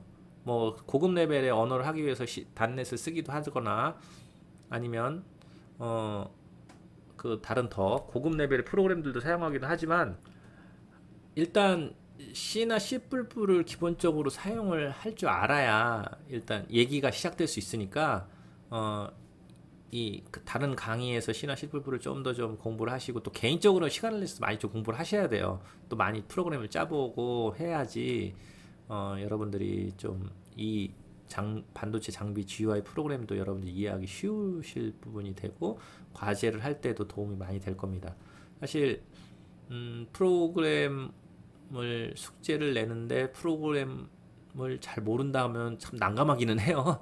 난감하긴 하지만 여러분들이 좀 시간을 내서 아직 저도 뭐 처음 반도체 쪽을 전공한 건 아니고 뭐 컴퓨터 프로그램을 전공하긴 했는데 처음에 프로그램 몰라서 과제 내면 프로그램 그때그때 공부해갖고 하고 했던 것이 생각이 나는데 여러분들도 똑같은 식으로 프로그램을 안 하신 친구도 있겠지만 그런 친구들은 좀 편하겠지만 그렇지 않은 친구들은 좀 시간을 내셔서 좀 하나하나 공부를 하시고 이해가 안 되거나 좀 어려운 부분은 또 저한테 질문을 하시면 제가 또 답변을 드릴 수 있으니까 여러분들이 많이 프로그램 공부를 좀 많이 했으면 하는 생각이 듭니다. 그리고 아까 잠깐 말씀드렸지만 어떤 질문이나 이런 내용이 있으면 메일이나 그런 과제 출석 인정 자료에 내용들을 좀 기입을 해서 어떤 것이 궁금하다, 잘 이해가 안 간다 좀 해주시면 제가 개인적으로 답변을 드리겠고 또 같이 좀 공유했을 만한 내용들은 제가 다음 주 강의 시간 첫 시간에 그런 내용들을 먼저 얘기를 해드릴게요. 원래 2주간 비대면 수업인데 3주, 4주가 어떻게 될지는 사실 모르겠어요.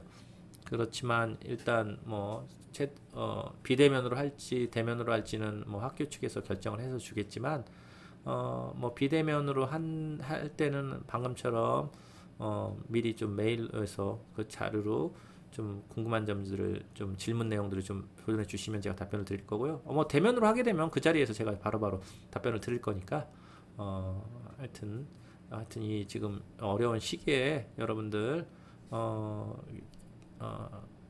좀 언어라든지 이런 부분들도 공부도 좀 열심히 하시고 또 강의 내용들도 한번 복습을 하면서 반도체 장비에 대한 부분들을 좀 많이 알도록 노력을 좀 많이 해주시면 감사하겠습니다. 오늘 강의는 여기까지 하겠습니다. 네, 감사합니다.